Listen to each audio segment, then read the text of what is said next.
बदकिस्मती है कि वो इसे पर्सनल बना रहे हैं। अगर उन्हें पर्सनल बनाना है तो ठीक है, मैं तैयार हूँ उस चीज़ के लिए, मगर पहले मुझे इन बातों का जवाब दे। पर्सनल लड़ाई बाद में लड़ेंगे, यहाँ पे फुर्सत नहीं है पर्सनल लड़ाई लड़ने की। ये कश्मीर जो है इस वक्त एग्जिस्टेंशियल क्राइसिस से लड़ रहा है। हमारे इतने बड़े मामलात हैं जो किसी के पर्सनल ईगो से बहुत बड़े हैं। हमारे हज़ारों नौजवान जेलों में बंद हैं, उनका एड्रेस उन्हें पता है, उनके बारे में क्या किया अभी तक उस बारे में कुछ पता है। रूहुल्लाह कोई ज़ात नहीं है, मेरी कोई अहमियत नहीं है। उन हज़ारों नौजवानों का एड्रेस उन्हें पता है जो जेल में अभी भी है विदाउट ट्रायल्स। 370 की लड़ाई हमारे वजूद की लड़ाई नेशनल कॉन्फ्रेंस का प्रॉमिस है। पिछले इलेक्शन में मेरी ज़ात की कोई हैसियत नहीं है। इस कौम को इस तशख़्ख़ुस की लड़ाई के लिए जो वादा दिया गया था, इस एक साल में हमने वो कहाँ पे शॉल और गुलदस्तों में बेच के खाई है वो लड़ाई। उसका एड्रेस है उनके पास। 2024 में ये वादा किया गया कि 5 साल में हम 1 लाख नौकरियां देंगे। वो एड्रेसेस क्या मुझे कोई दे सकता है कि जो 20,000 नौकरियां पिछले 1 साल में लगी है? हमारे मजहबी अकायद पे, हमारे कल्चरल आइडेंटिटी पे जो हमले हुए, उन हमलों के ख़िलाफ़ कौन सी लड़ाई हुई, उसका एड्रेस बता सकते हैं? क्या उस आसमान पे वो है जहाँ पे वो लड़ाई लड़नी है, या ज़मीन दोस्त कर दिया है उन वादों को जो हमने इलेक्शन से पहले लोगों के साथ किए हैं? इन सवालों का जवाब हमें दें, और यही सवाल रहेंगे। मेरी ज़ात कोई नहीं है। अगर किसी को अपना ईगो इशू बनाना है, वो मैं उस लेवल पे भी लड़ूंगा, मगर मेरी ज़ात की कोई इम्पोर्टेंस ही नहीं है। रूहुल्लाह की ज़ात की कोई इम्पोर्टेंस नहीं है, किसी और की ज़ात की कोई इम्पोर्टेंस ही नहीं है। इम्पोर्टेंस है उस उम्मीद की, उस एजेंडा की, उस रिस्पॉन्सिबिलिटी, उस मैंडेट की जो लोगों ने हमारे हाथ में दिया है। उन वादों का एड्रेस क्या है, क्या उनको पहचानते हैं, वो लड़ाई कहाँ पे है, उसके बारे में बताएं।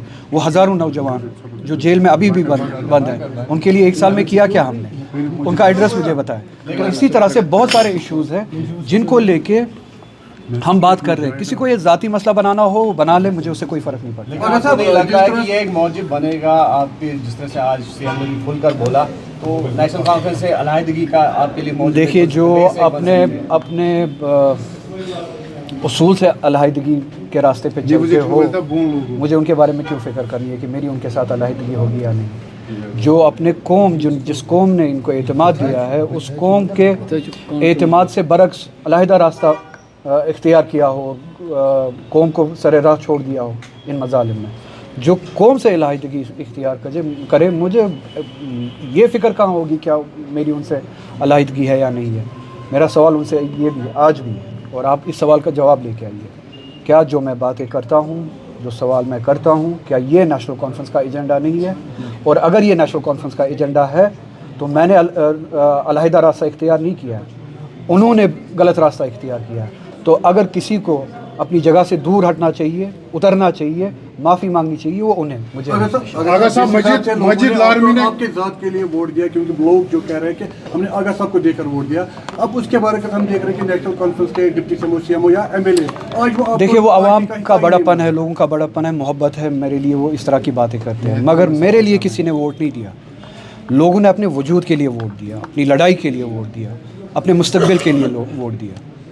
मैं कोई ज़ात नहीं हूँ, कोई तुरम खान नहीं है कि किसी के लिए वोट दिया हो, और मैं भी कोई बड़ी ज़ात नहीं हूँ। लोगों ने अपने वजूद के लिए, अपनी लड़ाई के लिए, अपने हुकूक के लिए, अपने तशख़्ख़ुस के लिए, कॉन्स्टिट्यूशनल आइडेंटिटी के लिए, प्रोटेक्शंस के लिए जो हमसे छीने गए, उनकी वापसी के लिए वोट दिया। तो जो भी उस लड़ाई में, उस एजेंडा पे वफ़ादार रहेगा, ऑनेस्ट रहेगा, डेडिकेटेड रहेगा, लोग उसके साथ है, चाहे मैं हूँ चाहे कोई और हो। जो उस चीज़ के साथ, लोगों के एतमाद के साथ बेवफाई करेगा, वो कोई भी हो, वो ख़ुद को तुरम खान ना समझे। लोग उनको अपनी जगह दिखाते हैं फिर, और दिखाया भी है इससे पहले।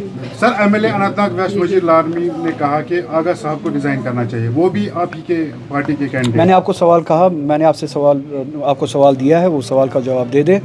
और अगर इस सवाल का जवाब उनके पास है, मैं आपकी अगर साहब इस एक बात का आखिरी जवाब चीज़, रिजर्वेशन पे आपने कुछ दिन पहले भी बात की और ये चीज़ कही गई है कि वो रिपोर्ट तैयार है लेकिन अभी तक सामने नहीं आई है। इससे पहले जब चीफ मिनिस्टर उमर अब्दुल्ला साहब से सवाल किया गया तो उन्होंने कहा कि मैं प्रेशर में आने वालों में से आखिरी शख्स हूँ, लेकिन कई सारे नौजवान अभी भी परेशान हैं क्योंकि यहाँ से रिक्रूटमेंट और उनकी नोटिफिकेशन सामने आती जा रही है। तो मेरे साथ ज़ाती लड़ाई बनाने से बेहतर होता कि वो इन्हीं इश्यूज़ पे जो है वो डिलीवर करते, इनको इम्पोर्टेंस देते। मैं कौन हूँ कौन नहीं हूँ उसकी फ़िक्र किए बगैर रिजर्वेशन के हवाले से ही जो लाखों नौजवान हमारे उनसे उम्मीद लगाए बैठे हैं, बजाय इनको कि उनको ये कहे कि मैं आपके दबाव में आने वाला नहीं हूँ, कम से कम रिजर्वेशन के मसले को ही हल करते हैं।